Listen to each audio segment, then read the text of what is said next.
Hi, I'm Jaclyn. And I'm Courtney. And this is Caffeinated Crimes. This is Caffeinated Crimes. I'm really bad with intro, guys. I'm sorry. I'm going to try out some different phrases. We'll see what happens. Let us know what you like. I suggested telling a joke, but I don't think Jaclyn liked my Office reference joke. Go ahead and tell your joke, Courtney. Does it smell like up dog in here? What's up, dog? Gotcha. So this is cheesy corner. We're just gonna randomly tell a joke from The Office. I mean, let us know if you guys like that, or let us know if you hate that and you don't want us to ever do that again. Understandable, because I think I kind of hated myself after saying that. Well, we'll figure it out. But we have some true crime news this week, guys. Coming in hot. It is very sad true crime news. So I do want to give a little trigger warning for child abuse. So my dad calls me this week, and my dad calls me every single Sunday, and he calls me on Tuesday, Wednesday. Days run together, but it was a weeknight. And I was like, that's weird. Why is my dad calling me during the week? Like, is everything okay? And so he calls me on video chat. So I answer, and he was like, I have a story for you. And I'm like, oh boy, okay, tell me. So this man that my dad knows, his parents were arrested because they discovered the remains of their 10-year-old adopted daughter buried in their backyard. So Courtney and I discussed it. I don't think we're going to give too many details right now because it is an ongoing investigation, but just in general, there were a couple of teenage kids walking down the road, and they looked kind of disheveled, and so somebody called Child Protective Services, who found another child locked in the basement. There was a cage in the basement. The basement was partially flooded, and then further investigation led to the discovery of the remains of this 10-year-old girl that died around 2017, and the man that my dad knows, they dug up his backyard and also found the remains of a boy who died around 2015, 2016. And these were all children that his parents had adopted. So. Yeah, that's just horrific. Because, I've told Kevin, sometimes, when you're driving and you're, looking and you're like, what if somebody's, locked in that basement, in that house? What I mean? You're someone could be... But now I'm going to be like, oh my God, what if they buried somebody in their yard? Yeah. It's just horrific. And imagine if you were, I know your dad knows him, but isn't, super close friends. But, what if he'd, gone over to his house and, hung out? And you're like, oh my God. I had no idea, and... Yeah. It's crazy. And all of these kids were homeschooled, so there was so once they were adopted and, Child Protective Services was no longer involved in their lives, there's no one to, check on these kids and make sure that everything's okay. And so it just makes you think about how many other cases that this could be happening where children don't have any contact with the outside world, especially right now in the time of Corona when school's been indefinitely canceled. And... who knows how many other cases like this are going to come forward later because no one knew these kids existed, Yeah, it reminds me of the Hart family. It's the one, it was somewhere on the West Coast, Oregon, Washington, California, one of those. And it was they had the two moms and they'd adopted all the kids and then they drove the car off the... Yep. I listened to a podcast on that, which was pretty good, but, the podcast was good, not the crime. Yeah. Just so nobody misconstrues my words, y'all. I'm not... I've seen these big podcasts who get a lot of shit for little things. Say one word wrong and they're on you. So y'all know what we mean, okay? Y'all know. But... Yeah, it just kind of reminds me of that, because I think it was very similar, where they were, homeschooled and, didn't have really much interaction with the outside world, and then, investigating it, they were the neighbors were yeah, it's kind of, they wouldn't feed them, and, all this stuff, so it's just, I don't know, children are very vulnerable. They can't really take care of themselves, they can't get jobs, they can't do that, so please just take care of your children if you have them. Please don't lock them in the basement. Yes, and take care of other people's children in a general sense, not saying, go over and steal their children, but look out for other children, basically. Yeah. Just kind of be aware of your surroundings, and if something feels wrong, then do something about it. And not saying that there was ever a case where someone could have done something about this, but maybe there was. Maybe there was a time that something seemed off to someone, but they didn't want to get in their business. And yeah, and good for this person for being like, things look off, I'm going to call. Because yeah, those are anonymous, right? Like, they don't really ever tell who calls. Correct. I know CPS workers are very overloaded, and so sometimes the process can be slow and stuff, but just do it just in case. Like, yep, I'm pretty sure we've gone on this rant before, but I'm going to do it again because it's been a while, and also maybe you didn't listen to that episode, and also it's just important. But and laws vary by states, but in a lot of states, every adult is a mandatory reporter of child abuse and neglect. Some states, it's just people like teachers and, you know, social workers, nurses, people like that. But in some states, officers, yeah. And in some states, it is everyone. But whether or not your state mandates it, you should consider yourself to be one. But it's not your job to prove abuse or neglect. That's the job of CPS. So basically, all you're doing is putting a suspicion out there, and then you've done your job, and then you can sleep at night knowing that you did what your responsibility was. So, and don't feel that you're going to get someone in trouble, because if there's nothing there, then there's nothing there, and then they move on. I mean, CPS's goal isn't to come and take your kids, so if you feel that there's something off and you want to make a report but you're afraid of getting that person in trouble, if everything is fine, they're going to find that, and then nothing's going to happen. So it's going to be okay. Yeah, and it's not like they just run in, grab the kids, and then leave and say goodbye. Like, it's pretty, like, a long process to, like, actually, like, unless things are just so severe. Like, in this case, like, I'm sure those kids were like,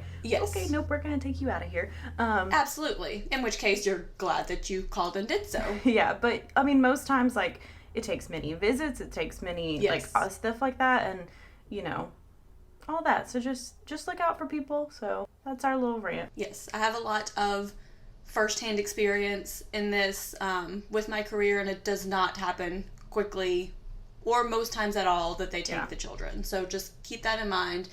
Again, it's going to have to be really bad for them to go down that route, in which case it's good that they do. So that's the end of that soapbox. Yeah, because I know a girl who, like, her husband, like, had a kid with someone else, and there's been some clear neglect, not good things happening, and even then, like, the court is still giving her visitation rights, and CPS can't really take the kid away, so it's like, it is, like, a very hard process, but if you can get that process started, if you think something's happening, that's just better for the kid. So we'll give you more updates on that case as we have them. I'm sure it's going to be in the news for quite a while to come. So we'll make sure and let you know about those updates. And if there's enough information, hey, we'll do a whole podcast episode on it. Yeah, that'll be a tough one. So today we originally started out doing research for one case, and we just couldn't find a whole lot of information on it, so we decided to do kind of another themed episode, but we're only doing 2 cases because we do have more information than, like, our Vigilante Justice series, but not enough for, like, a whole episode. Yeah. So we're doing 2 prisoners who recently died from COVID-19 while in prison, so we are telling their original stories of why they're in prison, and then getting a little bit into current climate around COVID in our prison system right now. So it was a tough one. It was a tough research. Yeah. So yeah. And this first case was sent to us by our friend Tiffany. So thank you, Tiffany. And this is going to be about Susan Farrell. So all of my information from this case came from the Detroit Free Press.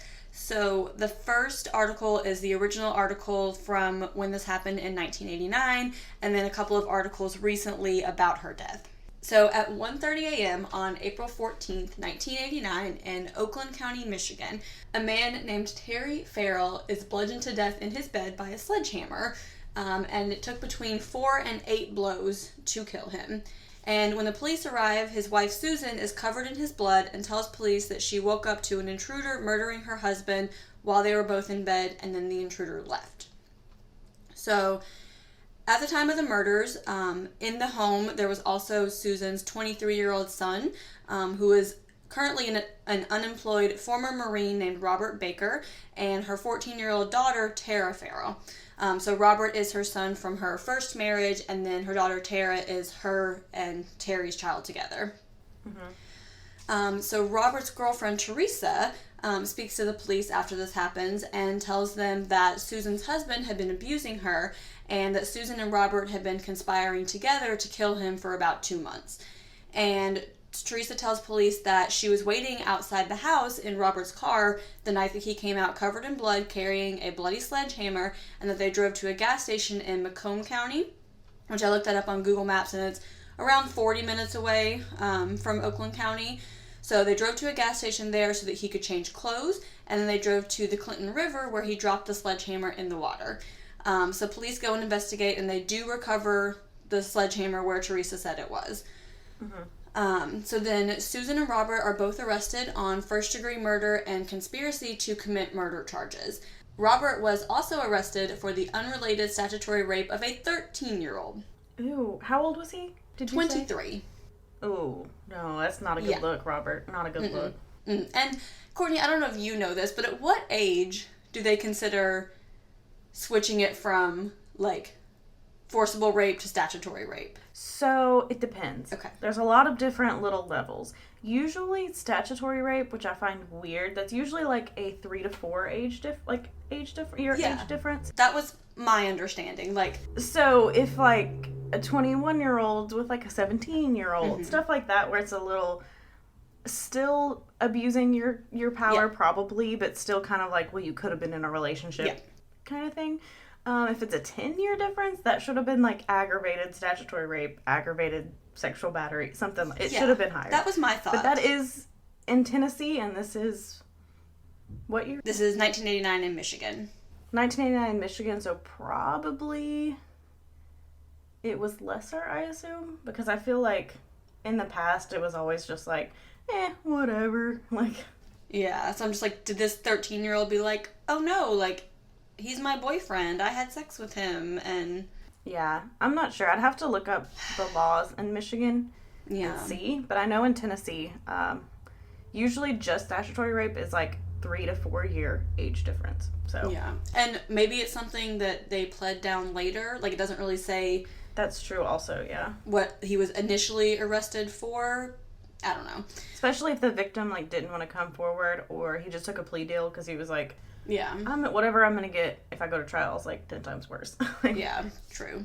So that's what's going on with him. So after they're arrested, so the day of their preliminary hearing, his girlfriend Teresa is set to testify. So she gets on the stand, she answers her name, and then she refuses to answer any other questions. So, and the police are like, okay, we had no idea that she wasn't going to answer our questions. They're like, she had never said that, she had never given any kind of indication that she wasn't going to actually testify. The prosecutor said that no deal had been made with Teresa in exchange for her testimony. So they're like, okay, well, is she going to implicate herself in some way if she testifies? And is that why she's not going to testify? Yeah. And so Teresa's brother Marvin testified that Teresa gave him Terry Farrell's wallet the morning after the murders, and then he then pled the fifth and refused to answer any further questions. So if you're not familiar with the United States Constitution and judicial system, basically the Fifth Amendment protects you from self-incrimination. So if you on the stand will incriminate yourself, you do not have to answer any questions, basically. Yeah, and that is as well in police interviews too, I'm pretty sure. Yes. So if they're like, oh, so you took the wallet, I plead the fifth. Like, I'm not gonna put myself in this or whatever. Exactly. So that brings up the question of what these two siblings had to do with this murder. Yeah, but also pleading the fifth also kind of makes you look guilty because it's like, well, what are you not saying? Yeah. Yeah. So, I mean, it goes both ways. Like, it does protect you and they can't say anything, but if anyone followed, like, the O.J. Simpson trial, we all know that was a huge thing with Mark Furman. Yeah. So. And it gives them more reason to investigate into, other things. Yeah. So Tara Farrell, which was the 14-year-old daughter, testified that her parents sometimes fought, but that they appeared to be in good moods when they went to bed the night of the murder. And during the trial, the prosecution claims that Susan is the one who murdered her husband because she wanted his life insurance policy, which would have been $400,000 in 1989 money. So they are tried separately. So again, they're both being tried for murder and conspiracy to commit murder charges. So during Robert Baker's trial, his attorneys, like I said, claimed that Susan had been the one to murder her husband for the insurance payout, and they said that Robert just helped cover it up afterwards. So they're not denying that he had any knowledge of it, but they're saying she's the one that swung the hammer. He just helped her. Yeah. So on December 13th, 1989, after 6 hours of deliberation, his jury finds him not guilty of murder, but did find him guilty of conspiracy and being accessory after the fact. And so he was sentenced to 30 to 60 months, but then he was convicted separately on the statutory rape charges and served a total of 5 years for those 3 charges. So any time in prison probably feels long, but not really that long compared to what you could have gotten. Yeah. So then at Susan's trial, so Susan says that Robert and Terry got into an argument over money that night, and that Robert went to the garage, got the sledgehammer, walked into his stepdad's bedroom, and struck him in the head. She said that her son then threatened her and said that if she told anyone that he's the one that did it, he would tell them that she told him to because he was abusing her. So Susan admits to smearing her husband's blood on her face, body, and nightgown the night that her husband was killed before the police arrived because she wanted to make it look like they were in bed together when an intruder came in and killed her husband because she was trying to protect her son.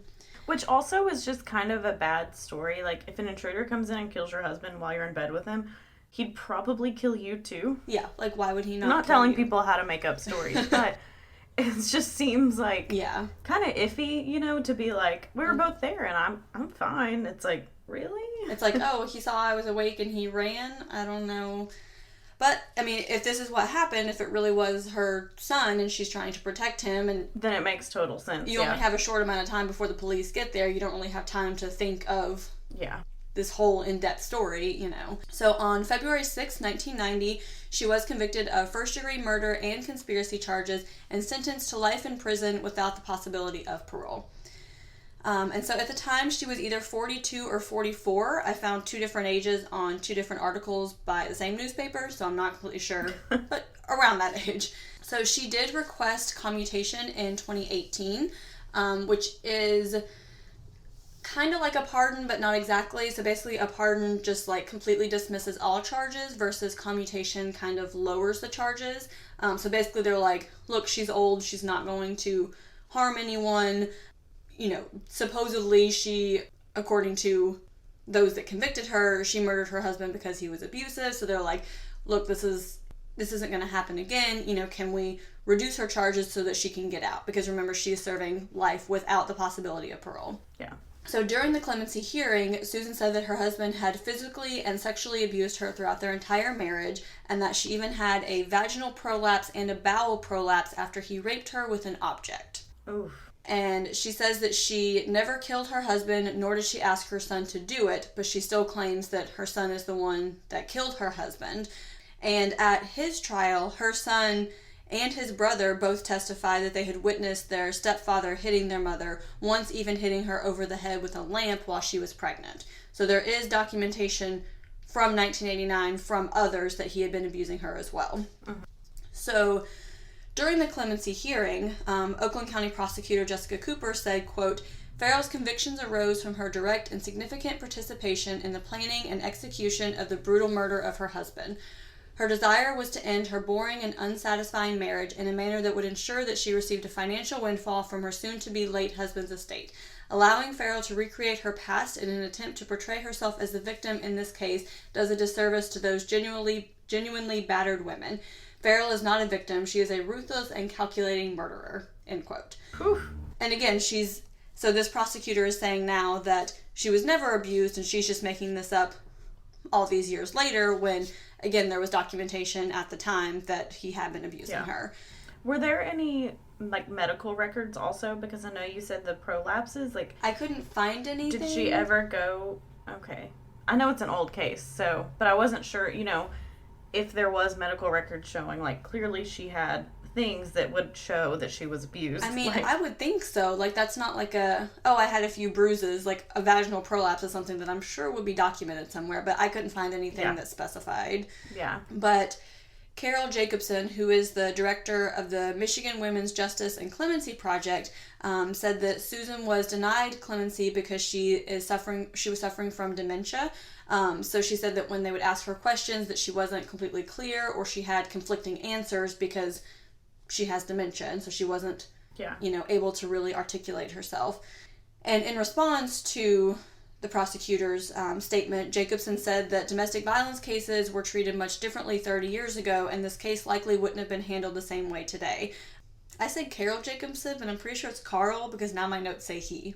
So, just Carl/Carol, I don't know. Somebody says that at the time, the knowledge of the effects of domestic violence weren't as well known, and support systems and advocates were not in place like they are today.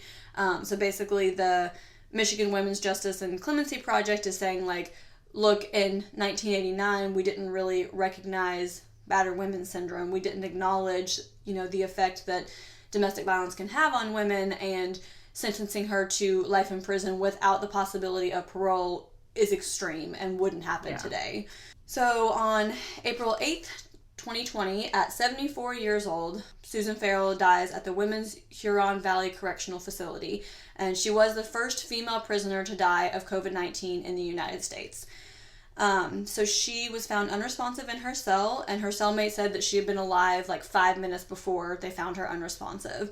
And her body was tested post-mortem and confirmed positive for COVID-19. So they didn't even know that she had it until after she died. Yeah. And then after she died, 48 women at the facility were tested for COVID-19, and 38 came back positive. Wow, that is a lot. And 9 of them were still pending as of April 10th, which is when this article was published, and I haven't found anything since then. So they had 1 negative, and then they had 9 pending and 38 confirmed positive. And I mean, not to be that person, but I don't think that 1 is going to be negative for long. Exactly. And 12 members of the staff of the prison also tested positive. Now, this information came from Public Defender Scott Heschinger's Twitter account. So I just want to put that out there that we don't know. This is what he says he spoke to her cellmates about, but again, we don't know how accurate this may be. But he said that Susan was seizing in her cell for 45 minutes before they sent the prison healthcare staff in to assist. And he says that her cellmate was yelling for help the entire time, and that they later put the cellmate in solitary confinement because of causing a disruption. Which is just disgusting, because it's like she's trying to get her bunkmate help. Yeah, because she's literally seizing on the floor for 45 minutes and no one is doing anything. Yeah, it's disgusting. So that is the tragic story of the arrest, conviction, and death after 30 years in prison of Susan Farrell. So I don't know who did it. Yeah. I mean, it had to have been either her or her son. Like, there's really no other possibility of who it was. They both blamed the other person. Maybe they were in on it together the whole time. Yeah, I just find it weird, too, that she's like, it was my son. It was 100% my son. Because I feel like most parents are like, I'll take the fall for my kid. You know what I'm saying? Like, they'll be like, I'll say I did it. Yeah. So it kind of, makes me wonder, too, being like, well, maybe he really did. But maybe it was her. I don't know. Yeah, I don't know. I don't know. Like I said, she originally said it was the intruder, and then changed her story after his girlfriend was like, no, it was definitely someone in the house. Like, I led you to the sledgehammer that her son dumped. So yeah, it's a sad story. Yeah. And side note, as I was reading all the details of this case, I was like, Law and Order SVU did this case, because that's where my mind did they really? They did. It was so, I'm pretty sure in the episode they were actually in on it together, and I don't think anybody got arrested because they said they couldn't charge them both, because basically, the way the stories played out, it was either one or the other. Yeah. And so because they couldn't prove that one of them did it, neither of them could go to jail, which I don't think that's accurate, because I think there's plenty of other charges that you could find to... Yeah, you could be you knew something. Yeah. Because that's a crime. If you know something, you don't say anything. But it was a mother and son murdering the husband with a hammer. So it was like, I mean, yeah, that's super pretty specific. Yeah. But I never realized that was based on a real case, which I guess most Law & Order SVU episodes are, because we all know that real life is way worse than anything people can write. So yeah, and it makes it more real too, because they're like, well, I have to find something, like, I can't just pull something out of my ass and people believe it. Like, so if someone's like, this is unrealistic, I can just send them a link. This happened. Like, actually, here you go. Yeah. So, I also have a story that I'm going to tell. So, nobody really sent me this case. Basically, I went to Google and I was like, prisoner dies. Oh, I put, because I wanted some twists and turns. So I put, wrongfully convicted prisoner dies of COVID. And this is the case that came up, and there's a lot of articles about it, but a lot of them kind of just said the same thing, so I just narrowed it down to 3. So this is the story of Carlos Ridley, and I got my information from a court listener article. It was like a transcript of one of his appeals, so it kind of detailed. Okay. That's where I got most of the crime information. A Toledo Blade article and a Fox News article. Okay. Can I add something super quick? Yes. So I just Googled the Michigan Women's Justice and Clemency Project because I really wanted to know if it was Carol or Carl, and it is Carol. So I just want to put that out there because I didn't know if I put the wrong name or the wrong pronoun. So it is Carol. Okay. Sorry. No, it's good. I also took it back to the 80s. I also took it to the Midwest. So. Oh. On March 15th, 1981, the severely beaten bodies of Sarah, 47, and Pelham, 51, Thurkill, and Latrina Jones, 4, were found inside a home in Lima, Ohio. They all 3 were dead. And there was Melvin Jones, who was 8, and he was also found very beaten, but he was still alive. And he had sustained a lot of head injuries. So I saw a lot of reports saying that Latrina was like a foster child in their care and that Melvin was their grandson. And so I don't know if it was like a coincidence that both of their last names were Jones or if there's something else. I don't know. That's just what I saw in the articles. So eventually police do arrest Carlos Ridley and Lawrence Daniel. They were identified as suspects and arrested. And on March 26, 1981, Ridley and Daniel were indicted on 4 charges, so 3 counts of aggravated murder and 1 count of attempted murder. And then both of them did plead not guilty. And then on August 10th, a jury trial did begin. And throughout the entire trial, like, both were like, no, I'm innocent, like, I had nothing to do with this wasn't me. And so basically the prosecution argument was that they were committed because the Thurkills had called the police after Lawrence Daniel had stolen some money from them. So that's kind of like their motive. And then even at like Lawrence Daniel's trial, like, it sounds like it was a crazy trial. Like, I wish I could find some transcripts. But his attorney started accusing a star witness from the prosecution that he committed the murders. Oh. So interesting. Sounds pretty heated. But again, I don't have a lot of details on like the crime or the trial very much, just kind of overview. But on August 26th, the jury did find them guilty of 3 counts of murder and 1 count of attempted murder. So they each got 15 years to life on counts 1 through 3, and then 7 to 25 years on count 4, and it was all consecutive. It was basically 52 years to life. And they both did file appeals, and the courts just kept upholding the sentence and the verdict. Like, they just kept rejecting their appeals. So, I don't really know all the details, so we're going to jump forward to 2019. Just going to get in our little jump forward bus and go there. So... Jump forward bus. I like it. Thanks. Okay, so on June 21st, 2019, Carlos Ridley did file an application for post-conviction relief for DNA testing. So he requested about 11 different items from the crime scene to be tested. And the court rejected this because they didn't believe the testing, like, if it excluded Ridley's DNA on the materials, would have changed the outcome of his trial. Oh. Okay. And this is 2019, y'all. This happened in 2019. So Ridley is like, clearly if someone else's DNA is on these items and mine is not, you have another, like, suspect. You have someone else who did this. That's called reasonable doubt. Yes. So he was, like, challenging this again to a different, like, appeals court. And Ridley is like, I just honestly believe this will prove my innocence. You know, like, the evidence presented at trial was really weak. And so he's like, if I can get this DNA testing that shows my DNA isn't on there, you're going to have to give me another trial. Yeah. But then COVID-19 swept on over to the U.S.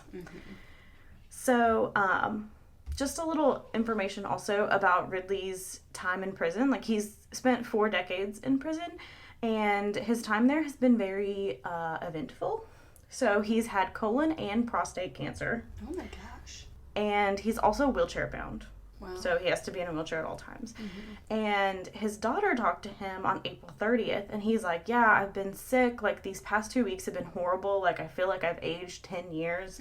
And she even said, like, on the call, it's like he could barely hold his head up. Wow. Like, it was just horrible. So then in late April of 2020, he was tested for the coronavirus, but it came back negative. And so what they were doing is any prisoners who tested negative, they put them all in a room. And any prisoners tested positive, put them in a separate place. On May 4th, the appeals court did deny his appeal again. And then on May 5th, he was rushed to the hospital and he died from COVID-19. So it happened very quickly. I think the daughters were like, yeah, they called us, it was like a Tuesday afternoon, and they were like, oh yeah, he's in the hospital. And like a few hours later, like, oh, he's dead. Just like so fast. So... And Ridley never knew the court's decision on whether they accepted his appeal or not, which they denied it. So maybe it's best he didn't know. The family does want to continue on to the Ohio Supreme Court, like, to try and clear his name, even though he's dead. But still, I mean, if that's your loved one, yeah, if they are innocent, I can understand wanting it to be proven publicly, even though they're dead. Yeah, and there's a... Donald Castor with the Ohio Innocence Project has been working with him, and he's like, no, if I'm allowed, like, I'm continuing with this because I think he's innocent. Yeah, and his daughter was like, he was just the whole time trying to get home to us, and it just didn't happen. And I did find, this broke my heart, there was like a change.org petition that she'd made back when Obama was still president, and she was like asking him and the governor, like, please just reopen this case, like, please, like, he's been trying so long to get like a better trial, and it was closed. There wasn't a lot of signatures. So that's so sad. I know.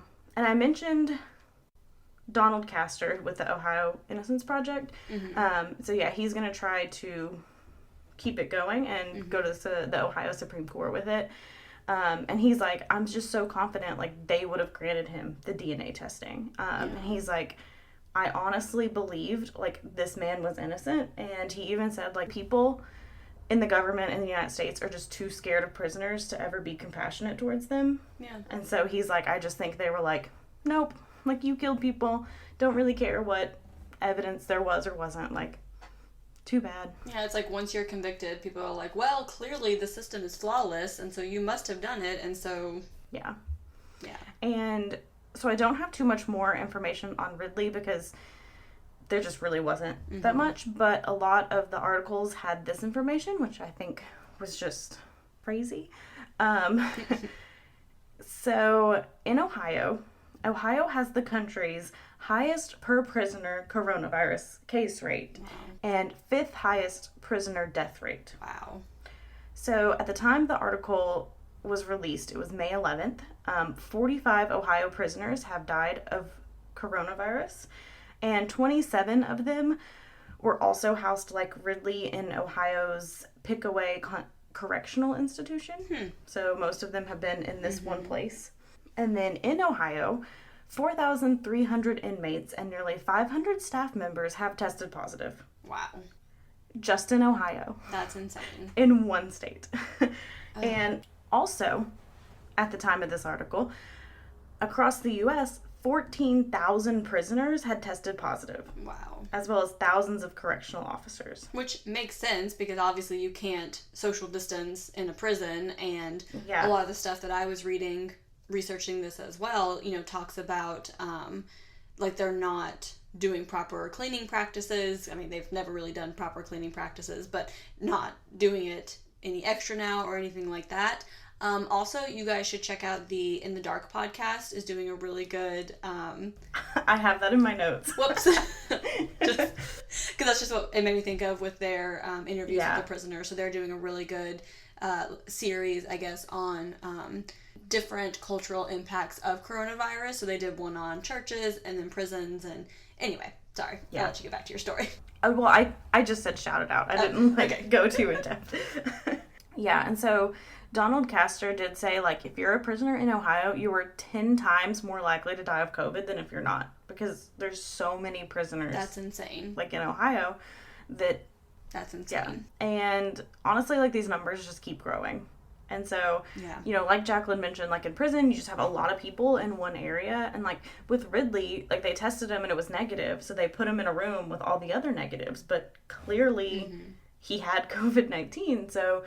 you're still exposing, like, everyone in that room who was negative. Then on May 20th, also, there was an article from there that said 2 other inmates have died in Ohio facilities who were in current legal proceedings to try and prove their innocence. It's so devastating. Yeah, like Jaclyn mentioned, like, the In the Dark podcast, they, like, briefly brought up also someone who was in prison who just couldn't get a court date. Yeah. Who, like, ended up getting it. And it's, like...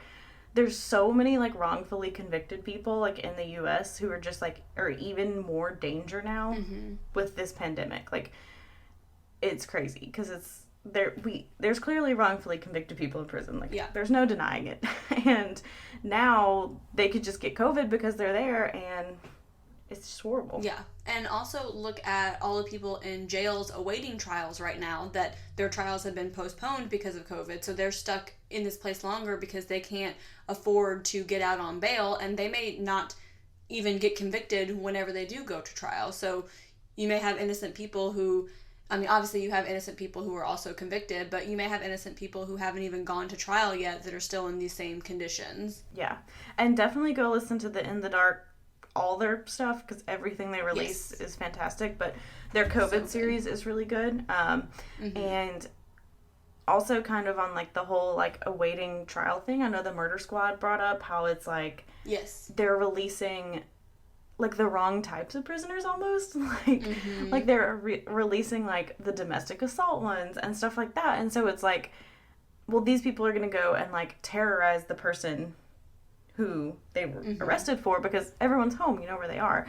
But it's still, like, these people who are on, like, nonviolent drug offenses just have to sit in jail. Yes. So it's just it's a messed up system. And did you listen to the most recent In the Dark episode? I don't think so. I don't think I've listened to it yet. I won't say anything because it's infuriating. But I think it's in my queue, like, a few down from, like, where I'm at right now.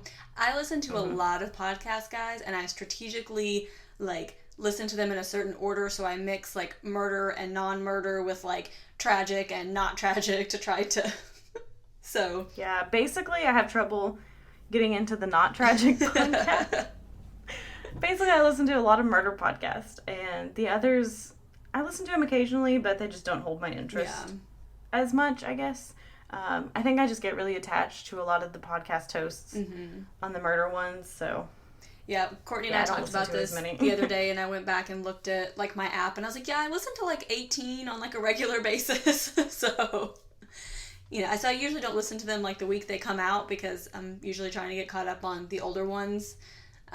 And I have, like, a very specific, like, Monday, I know which podcasts are releasing a new episode, and I listen to them in a, like, specific order, and then, like, I know what day all my podcasts release stuff, and, like, what I can listen to, but, yeah, I'm like, a podcast binger, too, so when I, like, find one I like, I don't listen to anything else, like, but that podcast, so I'm just, like, I binge everything they have, and then I move on, so then it's, like, I don't really have anything to listen to. I try to, like, mix it up, so, like, when I find a new one that has 100 episodes to get caught up on, I'll listen to more of them obviously than any others, but I also don't want to get behind on all of the others while I'm getting caught up on that one. So, it's all in my strategic queue planning. I really like that queue feature of the Apple Podcast app.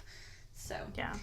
But also speaking of, prisons, releasing the wrong people, let's talk about the 5-4 vote to release the Green River Killer. So I meant to bring this up.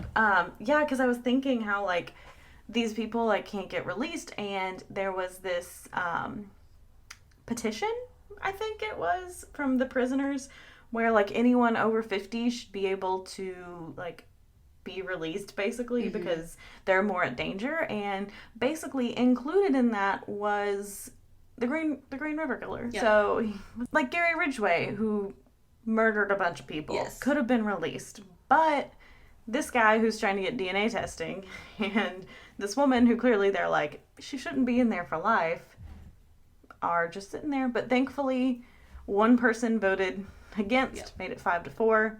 He's staying in prison. But it's crazy that was 5-4 for a man that murdered, I think, at least 30 sex workers, probably more. Yeah. I think that was, the number that they, definitively linked to him. We're going to do him. He's on our list. We'll get to him. Yeah. But, yeah, because he basically would have just been looped in with a bunch of other prisoners trying to get released, and that would have been a huge fault in the system. So... Yes. But then, you have someone on a life sentence for nonviolent drug offenses, like you said, who's still sitting there. So, there's some work to be done in that system. It's really scary. I mean, this article came out, this podcast is being recorded still in May. I know you won't get it until June something. But I mean, as of 2 weeks ago, 14,000 prisoners in the U.S.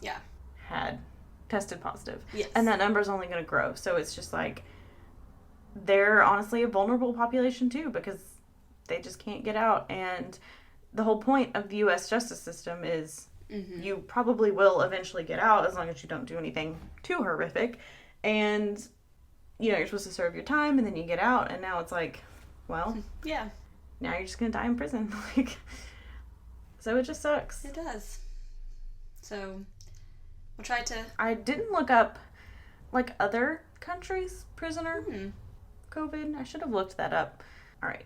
Well, guys, I tried to real-time look up the comparisons, and basically it was just the impacts and a bunch of people escaping prison in a bunch of different countries because of COVID and them not wanting to get sick. So, I'm sorry. Send us those numbers if you want. Yeah. I'm really sorry. I didn't do my due diligence. I just thought of that live on the podcast. So... We know we do have listeners in about, I think, 14 different countries right now. So if you are in one of those other countries, please notify us and let us know what's going on with the prison population or the general population with COVID in your countries, because we would love to know and be able to report on that as well. Yeah, definitely. I have some ideas in the work of some during the time of COVID and related to COVID, but not COVID deaths or murders and stuff like that. Yes. Just really have not been in a mental space to do that yet. So coming at you. This one was hard too, Googling it and just seeing how many prisoners and people who are trying to fight for their innocence and stuff. It's really hard. But yeah, sucks. So we'll try to bring it back up now. Courtney, what is your perk of the week? Okay, my perk of the week. So I mentioned last week on the podcast that my birthday was coming up. Again, my birthday's long past at this point. So my birthday was on Wednesday, and I was kind of feeling a little bummed out because I was okay, I'm stuck in the house I have been for 2 months and all this. But the day before, Kevin's mom sent me this whole edible arrangements basket, and it had a balloon. It was really nice. And then Wednesday when I got off work, someone knocked on the door, and Kevin was looking at me, and I was I promise I did not order anything from Amazon. But he just kept being I'll get it. And I'm that's weird. Kevin never answers the door. So, and so then I opened my door, and there was a cookie cake and a balloon, and I could see Tiffany from 6 feet away. Don't worry, she was down the hall. And it was so nice, and like Kevin was making fun of me because I was crying, but it was so nice because the cookie cake was from Tiffany and Jaclyn. Not to not give Jaclyn credit, but I'm just not physically there. It's fine. Yeah. But it was really nice to like feel special on my birthday because it started just, I was like bummed out and I was like, whatever, it's just another day, it doesn't matter. So it was nice to be treated. It's like celebrations are so hard right now, you know. Yeah, especially like because it's like 2 months in to like staying home and I'm just like, oh my God. I think we're like 3 months in now. Depends on how you go by weeks. Like 2.5. Because I know like I started staying home like March 12th, 13th. Mm-hmm. So yeah, we're coming up on 3. Yeah. Sucks, guys. Whew. But, you know, we'll get out there one day. I mean, I'm in Tennessee. I could go out if I wanted, but I just don't feel safe. So Courtney and I are not quite ready yet. Not quite ready, yeah. But Jaclyn, what is your perk of the week? So my perk of the week, Courtney, is apples on sandwiches. Oh my God. So this is my latest obsession. I'm pretty sure food has been my perk of the week for at least half of the perk of the week, so I'm sure you guys know this by now. But, so yeah, there's a burger place near us that has this delicious turkey burger that has Granny Smith apples on it. And then I get this one sandwich from this place that has like an apple chutney. And then yesterday we went to that place and I got this sandwich that has cheese and bacon and Granny Smith apples and honey mustard, and it was so delicious, and I just really like apples on sandwiches, and that is my... Oh, you got that from somewhere? I thought you made it. No, I got that from the sandwich shop on the road. Okay. Because she just texted us saying, like, I got this whatever, and I was like, oh, is she getting bougie? Is she making herself a sandwich? Would I ever... Andrew might make me a sandwich like that. I would never make myself a sandwich. Yeah, and she did text us and say that, and I want to give my recent tip that I have figured out. If you make a salad, if you like pickles, get your dill pickles and like cut them up and put it in the salad. It is a game changer. It is so good. I'm definitely going to try that soon because that sounds delicious. So yeah, that is our perks of the week. We are also, just a reminder, running a contest. So once we reach 100 followers on Instagram and 50 reviews on Apple Podcast, we are going to do 2 giveaways. So one from each category. You guys will get a Caffeinated Crimes sticker and a pin, and also a $10 gift card to a coffee shop of your choice. And if you guys just automatically want a Caffeinated Crimes sticker or pin, you can go to patreon.com/caffeinatedcrimes and pledge in our $10 a month tier, I think. Yes. 10 and up. Yeah. Yes. 10 and up, you will get your exclusive Caffeinated Crimes sticker and pin mailed directly to you. So if that's something that you're able to do and something you're interested in, you can go there as well. Yeah, and to follow us on Instagram, that is Caffeinated Crimes Pod. If you want to send us a nice or mean, preferably nice email, you can do that at caffeinatedcrimespod@gmail.com. Yep. And why don't you just go have a cup of coffee? And don't commit a crime.